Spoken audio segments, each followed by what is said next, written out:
Kay Kristo Jesus. Ang ating ginagawa yung papuris, pasalamat sa Panginoon. Hindi ito material. Kung hindi ito papuri galing sa puso natin, hindi galing sa Diyos to. Kaya, ang may babalik natin sa Panginoon ngayon, yung mula sa puso natin, magsamba, umawi, purihin ang Panginoon. Yun, yung hindi natin dinarnan sa mundo ito.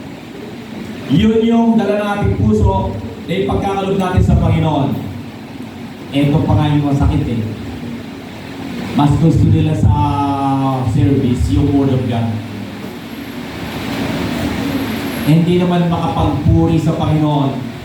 Ang pagpupuri sa Panginoon ay yung kung anong meron kayo babalik, ibibigay mo sa Panginoon. Love offering, saan galing yun? Blessings ng Lord yun, ibinabalik mo lang. Pero yung pagsamba mo, pagpuri sa Panginoon, galing sa iyo mismo yun. Tama po ba? Yun po yung mga pinagpapasalamat natin ngayon. Sama-sama po tayo na magpupuri, magpapasalamat sa Panginoon. Siguro, lobi ng Panginoon, next year, air condition na po. Yes!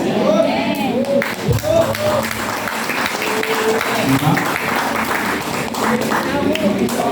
Si David, the pastor's brilliant nga eh. Bago yung church nila, bago-bago. Dahil sa pagpapasalamat nila sa Lord. Yung isa nagpunta ako dito, wala pang kortina. Ang kortina namin, sir, nilalagay sa dingding. Nakakita ako ng kortina sa bubong. Asa po ba yung mga taga-King's Revival dito? Itaas nga po yung kamay nyo. Salamat. Alam nyo kung kayo walang pera, pero marunong kayo manalangin. Marunong kayo mag-claim. Samahan po yung pastor nyo, kawawa naman. Yes! Pag-aircon to, naka-aircon din tayo lahat. Hindi naman tayo pwede sa labas, papapasukin tayo. Yes! Yun po, ginagamit ko. Eskwelahan. No? Pinag-preview po namin ito. Ayan, isang estudyante. Pag daw tumama ito sa pagkibenta ng lupa, hindi loto. Mag-donate daw siya ng 5 tons tunnel floor mounted air condition. Naisip kayo kami, hindi. Sa bagay, nakinis kami ng aircon na napakamahal. Naka 1.5 plus 1.5, 3,000 plus 1.5 na rin, 4.5 ha? Ganun lang po kadaling bandiyan ng Panginoon. Ba't napunta tayo ba? Tapos na may oras ko? Ilang minuto pa? 2 days, 2 days. 2 days pa. At pupunan natin Diyos ang bawat kailangan ninyo ayon sa kanyang mga kayamanan sa kaluwalhatian kay Kristo Jesus. Lahat tayo nanananga, naniniwala, nagtitiwala sa Diyos sa gawa ng langit at lupa. Lahat ng laman ng iyong puso, request nyo para sa iyong mahal na iglesia ay tatanggapin nyo at ipagkakalob sa inyo ng Panginoon. I-declare natin lahat yan. Amen! Kaya sama-sama tayo magpuri, magpasalamat. Yung mga tumanggap na, tatanggap pa lang. At saka yung mga naliwanagan, pwede pala yun. No? Pwede pala yun. Salamat sa Lord.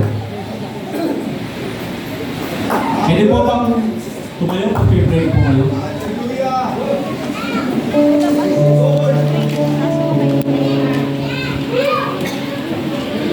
Pwede po yung kamay nyo, tapat nyo sa puso ninyo. Sigurado po kayo, may mga puso po kayo. Yung nasa DPWH, hindi ako sigurado eh. Tayo manalangin. Amin Diyos na dakila sa lahat, mahabagin, makapangyarihan. Lahat po ng mga anak mo naririto ngayon, sama-sama po namin i-declare ang papuri pasalamat. Walang ibang tatanggap nito kundi ikaw lamang, Diyos na gumawa ng langit at lupa. At salamat po sa mga pagsubok na dumating sa kanilang buhay. Kasama din po, Panginoon, sila yung pinagtagumpay. At kung muling sila subukin, nariyan, Panginoon, ang iyong presensya at patuloy, Panginoon, na magpapalakas sa bawat isa. Amin Diyos na dakila sa lahat. Ito po bilang na ito ay kaya po niyo, Panginoon, na manganak ng bagong leader sa bawat iglesia. Sapagkat ito po ang siyang nag-declare, Panginoon, ng papuri, pasalamat mula sa mga ito, Panginoon. Isang salita na thanksgiving ay manganak, Panginoon, ng mga bagong, mga leaders, mga bagong magagawa mo. Lord, salamat po. Ano man po ang nasa kanilang puso, nasa kanilang isip ngayon, ikaw po nakakabatid sa kanila. At ang pagpunta nila rito, Panginoon, upang magpuri, magpasalamat. Sinabi mo, hindi mawawala ang salitang salamat. Ang salitang salamat ay dinideclare namin para sa iyo lamang. Kaya po mga minamahal na mga kapatid sa Panginoon Jesucristo, sabihin po niyo sa Lord, ito po ang tamang pagkakataon na sama-sama po tayo na mag-declare at tatanggap ng blessing mula sa Kanya. Maraming salamat po, Panginoon. Lord, ano po ang kalapangailangan, financial, material, spiritual, dalangin ko po, Panginoon.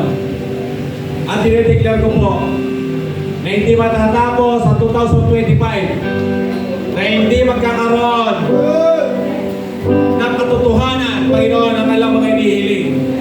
Lord, on the next year po, Panginoon, ay masaya, malaya, matagumpay ang bawat isa. Narito ngayon, receive your blessing.